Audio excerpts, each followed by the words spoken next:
الشیطان الرجیم بسم اللہ الرحمن الرحیم. عزیز طلباء، آج انشاءاللہ العزیز آپ کی درسی بک اس کا آج چوتھا باب ہم سٹارٹ لے رہے ہیں، تعارف قرآن و حدیث. سب سے پہلے اس میں تعارف، انٹروڈکشن. اللہ تعالیٰ نے بنی و انسان کی ہدایت کے لیے جو کتابیں اور صحیفے نازل فرمائے، بنی جمع اس کی ہے جی بنی بیٹا یا نسل، اور بنی بیٹے. جیسے آپ لکھے ہوئے پڑھتے ہیں مدرسہ للبنین والبنات، یعنی لڑکے اور لڑکیوں کے لیے. کتاب صحیفہ بکلیٹ، چھوٹے سے، جس طرح کہ آپ یوں کہہ سکتے ہیں یہ بکلیٹ. ان میں قرآن مجید آخری مکمل اور ابدی ہدایت کا سرچشمہ ہے. تورات، زبور، انجیل، یہ اور اس سے پہلے جتنے بھی انبیاء گزرے ہیں ان پہ صحائف نازل ہوتے رہے. ان سب میں قرآن مجید کے بارے میں آیا ہے کہ آخری بھی ہے، مکمل بھی ہے، اور ابدی ہدایت کا سرچشمہ ہے. ابدی، ever for ever, ever lasting بھی کہہ سکتے ہو، دائمی بھی کہہ سکتے ہو. قیامت تک آنے والی جتنی بھی نسلیں ہیں، انسان ہیں، ان کے لیے ہدایت کا سرچشمہ ہے.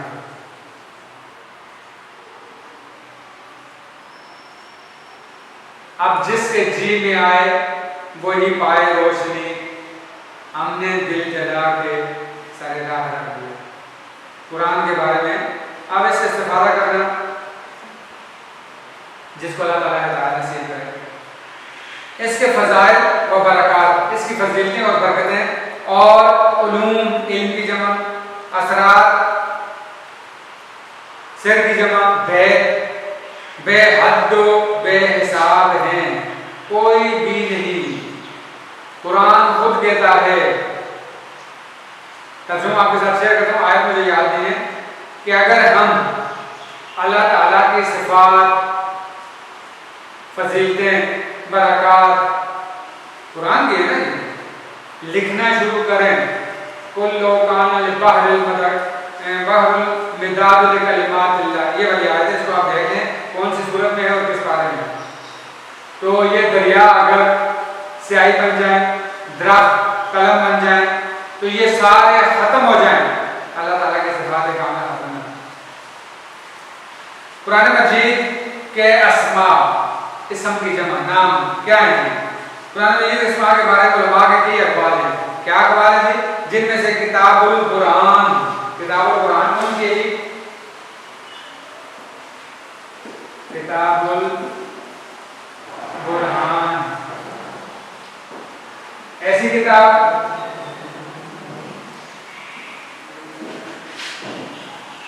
جس میں ہر شے مکمل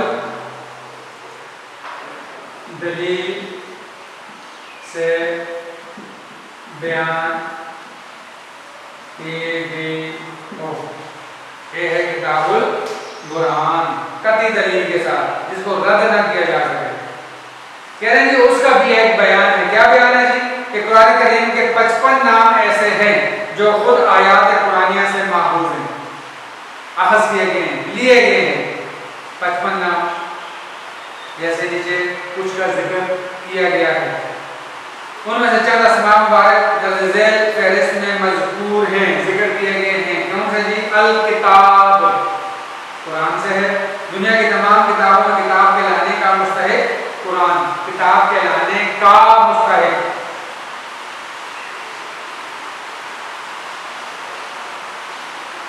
الفرقان، سچ اور جھوٹ میں فرق کرنے والے. نور، روشنی اور ہدایت دکھانے والی، دینے والی. شفا، روحانی شفا اور پیغام سے. تذکرہ، عبرت و العلم، یہ کتاب سراپا علم و معرفت سراپا سر تا پا، پاؤں سے لے کر سر تک، یعنی علی سے لے کر یہ تک، الحمد سے لے کر بناس تک، معرفت علم و سراپا ہے، پہچان ذریعہ خدا شناسی تک پہنچنا۔ اور ساتھ میں یہ البیان، اس کتاب کی ہر قدیم تعلیم وضاحت سے پیش کی گئی ہے۔ یہ چند اسماء اور ان کو ایکسپلین کر کے آپ کو بتا دیا۔ اسی طرح اللہ تعالیٰ نے قرآن کی چند صفتوں کا بھی بیان فرمایا ہے۔ یہ تو نام تھے، اب صفتیں بھی ہیں۔ کون سی جی؟ حکیم حکمت والا، مجید بزرگ، مبارک بابرکت، العزیز زبردست یا عزت والا، مبین ہدایت کو واضح کرنے والا، کریم کرامت اور بزرگی والا۔ اس کتاب کی خوبیوں کو کوئی اندازہ نہیں کر سکتا، اس کے مضامین و مطالب کی کوئی حد نہیں، اس میں کوئی شک نہیں جی۔ میں نے آپ کو تھوڑی دیر پہلے قُلْ لَوْ كَانَ الْبَحْرُ الْمِدَادُ لِكَلِمَاتِ اللَّهِ، یہ والی آیت قرآن رات سے پوچھنے کون سے پارے کی ہے اور کون سی سورہ ہے، تو آپ اس میں پڑھ لیں، پوری ڈیٹیل لکھی ہوئی ہے۔ اور میں نے آپ کو سیدھا سیدھا بتا بھی دیا کہ یہ سارے سمندر سیاہی بن جائیں، یہ سارے درخت قلم بن جائیں، اگر صفات لکھنا چاہیں تو سمندر خشک ہو جائیں، لکڑیاں ختم ہو جائیں، لیکن یہ سلسلہ ختم نہیں ہوگا۔ نبی کریم کی سیرت مبارکہ سے متعلق لوگوں نے لکھ لکھ کر سیرت پہ عمریں صرف کر دی ہیں، لیکن کوئی بھی اس نتیجے پر نہیں پہنچا کہ یہ والی تحریر ایتھنٹک ہے، کمپیٹنٹ ہے، ایک سے بڑھ کر ایک۔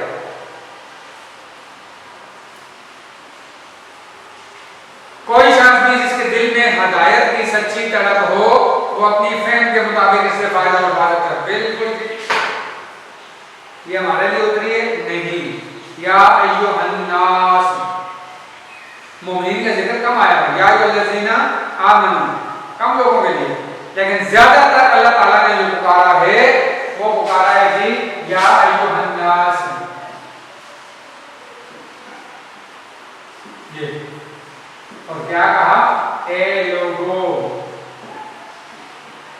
اب لوگوں میں یہ نہیں کہا ہے سنی، وہابی، دیوبندی، شیعہ، بریلوی، فلاں فلاں فلاں، نا، اے لوگوں، تمام انسانوں کو مخاطب کر کے کہا ہے۔ تو پھر استفادہ تو ہر کوئی کر سکتا ہے نا جی، ہم ٹھیکیدار تو نہیں ہیں کہ ہم کہیں جی آپ نے کیوں ہاتھ لگایا ہے۔ ہاں ایک ہے، اسے ناپاک نہیں چھو سکتے۔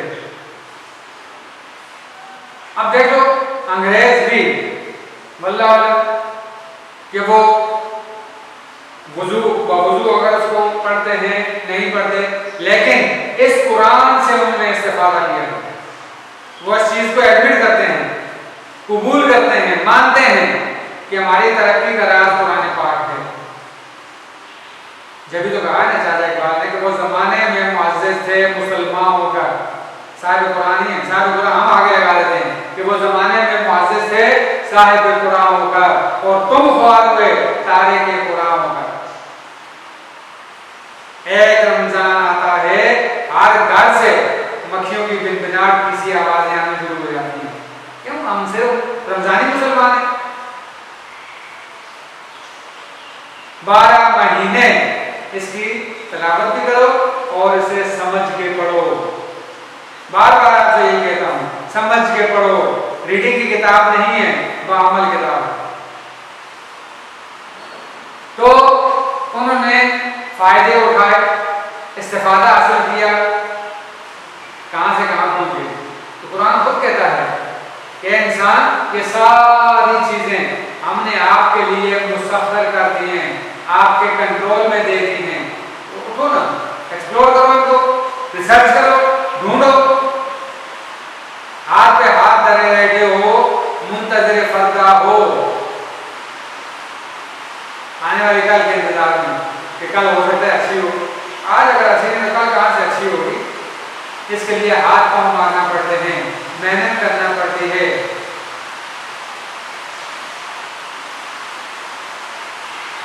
کار سیوا کھا میوا، محنت کرو گے پھل ملے گا۔ دوبارہ جی بار بار یہی کہتا ہوں، ایک لائن پڑھو،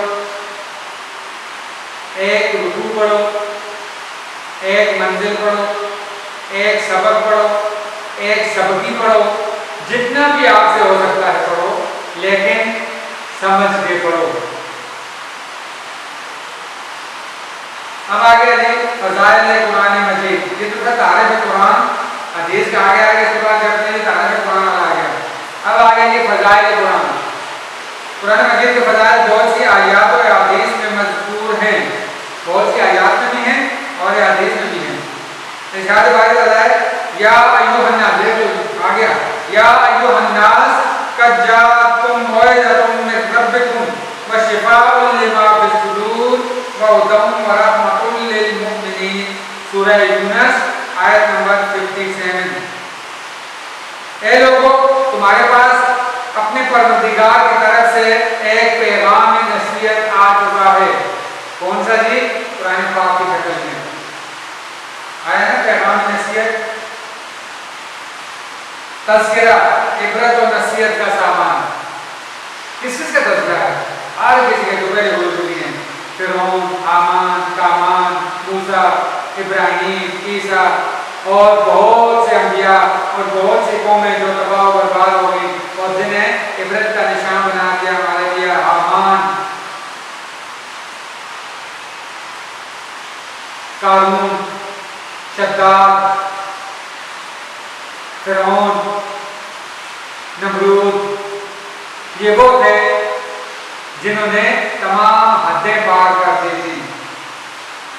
اور قوم نوح علیہ السلام کی قوم، لوط علیہ السلام کی قوم عاد، قوم سمود، صرف کتابوں تک محدود رہے، جنہیں قرآن مجید میں ان کا نام رہ گیا۔ کیوں؟ اللہ تعالیٰ کی آیات سے انکار کرنے کے لیے۔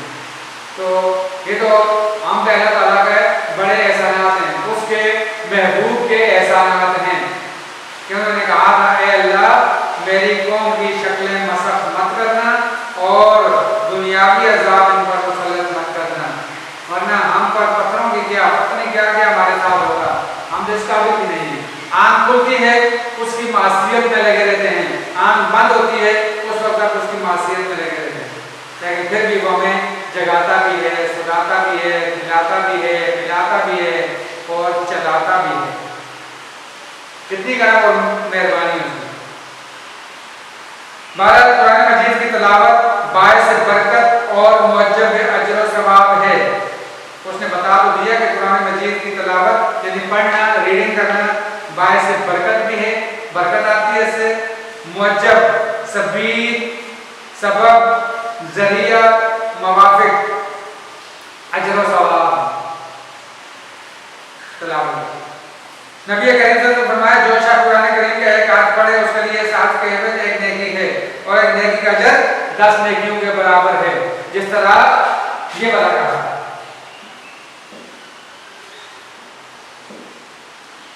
اب ہم کہتے ہیں یہ ایک ہے، یہ آ گیا جی الف، یہ آ گیا لام اور یہ آ گیا میم، تو کتنے حرف ہوئے جی؟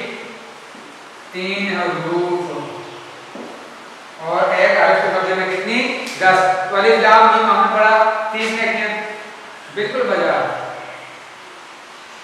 نبی کے فرمان کو ہم رد نہیں کر سکتے، لیکن بات وہی آتی ہے کہ جب تک آپ فزکس، کیمسٹری، میتھ، انگلش اور بہت سی جو بکس ہیں آپ کے سبجیکٹ سے ریلیٹڈ، آپ کی کلاس سے ریلیٹڈ، ان کو اگر جسٹ آپ ریڈنگ کریں گے، میں ایک بڑی ایگزامپل ہے، میں نہیں کہہ رہا کہ آپ نہ پڑھا کرو قرآن کو، اس کی تلاوت نہ کیا کرو، استغفر اللہ میں نے کبھی نہیں کہا، لیکن دیکھو جو بات ضروری ہے وہ میں کہہ دیتا ہوں کہ باعمل، سمجھ کے اور باعمل۔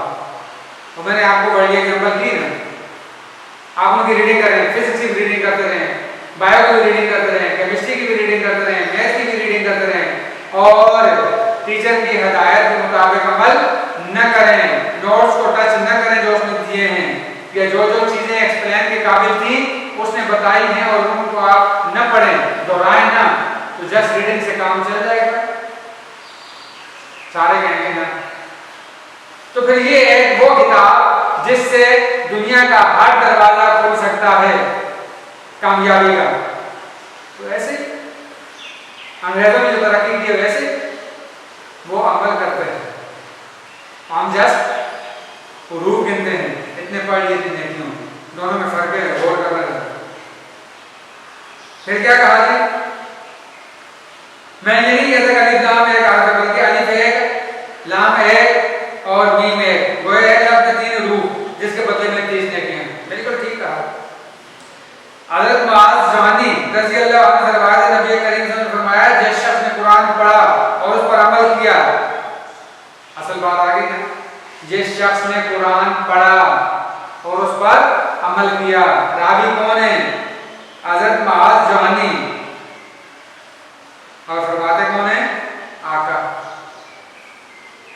تو اس کے والدین کو روز قیامت ایک ایسا تاج پہنایا جائے گا جس کی روشنی سورج کی روشنی سے زیادہ ہوگی، یعنی کہ جب دھوپ عروج پہ ہو 10 بجے 11 بجے کا ٹائم، تو دن میں اگر آپ اس کے مقابل بل جلا لیں، کوئی حیثیت ہے، سیم ایسے ہی ہوگا، اس تاج کی روشنی سورج کی روشنی سے زیادہ ہوگی۔ اور آگے پھر کہا جی قرآن مجید پر عمل دین و دنیا کی کامیابی کا ذریعہ ہے، دین اور دنیا کی، قرآن مجید پر عمل، یہ دوسری بات آ گئی۔ حضرت عمر رضی اللہ عنہ سے روایت ہے، ایک اور آگے صحابی جی، اے لوگوں تمہارے نبی صلی اللہ علیہ وسلم نے فرمایا بے شک اللہ تعالیٰ اس کتاب کے ذریعے بہت سی قوموں کو عزت اور سربلندی عطا کرتا ہے۔ کب؟ بریکٹ میں لکھ دیا، ایمان و عمل کے ذریعے۔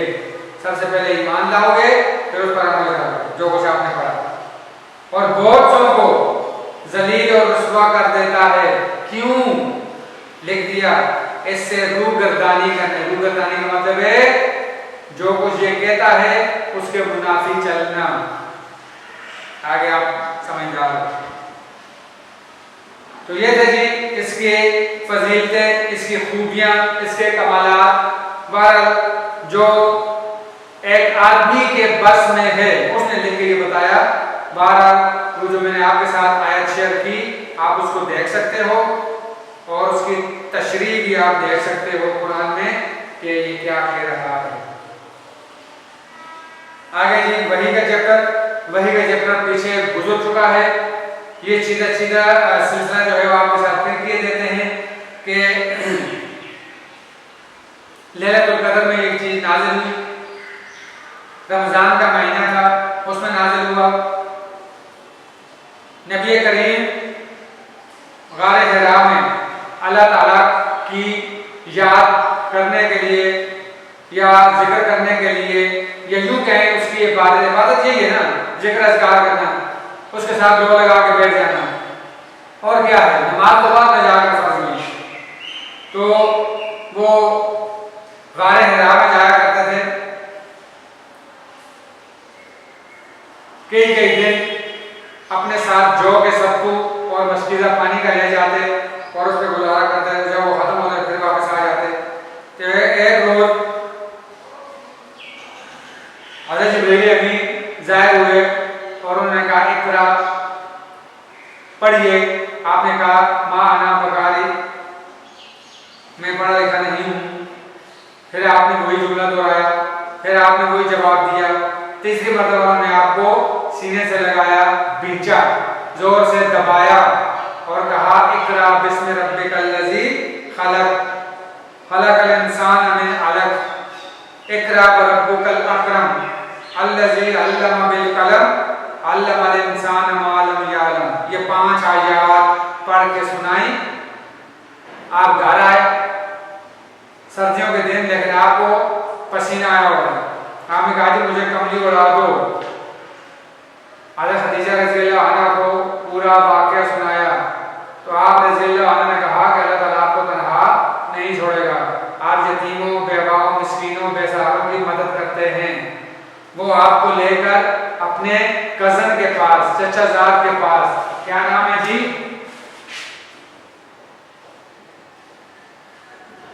چچا زاد ورقہ بن نوفل، جو تورات اور انجیل دونوں کے مالک تھے، یعنی کہ پہلے وہ یہودی تھے، اس کے بعد انہوں نے اپنا مسلک چینج کر کے عیسائیت اختیار کر لی تھی۔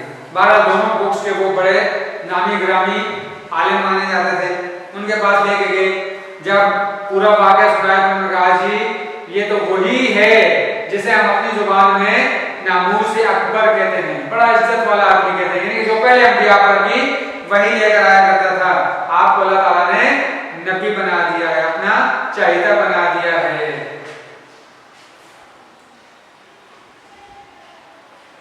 اس کے بعد بیچ میں تھوڑا سا وقفہ رہا جسے کہتے ہیں جی فترۃ الوحی۔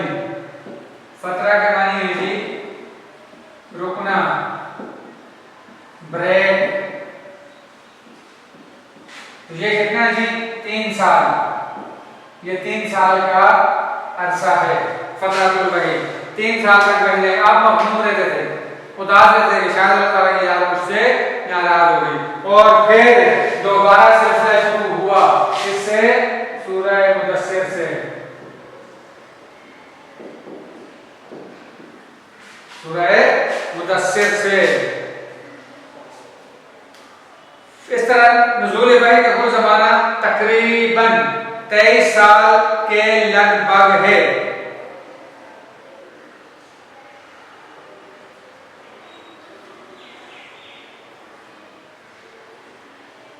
عام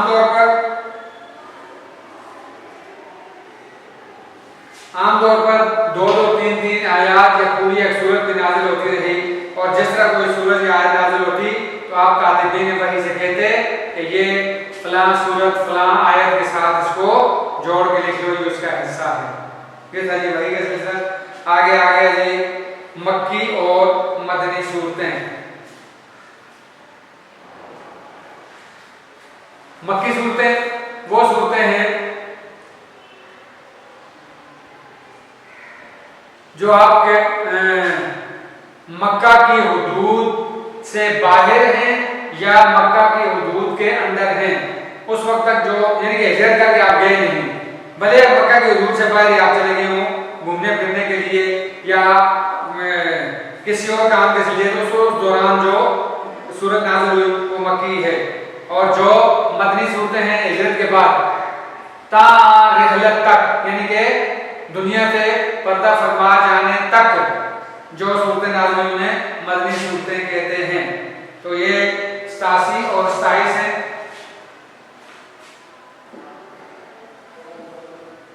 مکی صورتیں 87 اور مدنی صورتیں 27، ٹوٹل کتنی ہو گئی جی 114۔ اور ایک روایت میں یہ 88 اور 26 ہے، 88 اور 26 یا نہیں 86 اور 28۔ ایک اور روایت میں 86 اور 28، یہ بھی 114، لیکن یہ روایت بہت زیادہ ہے۔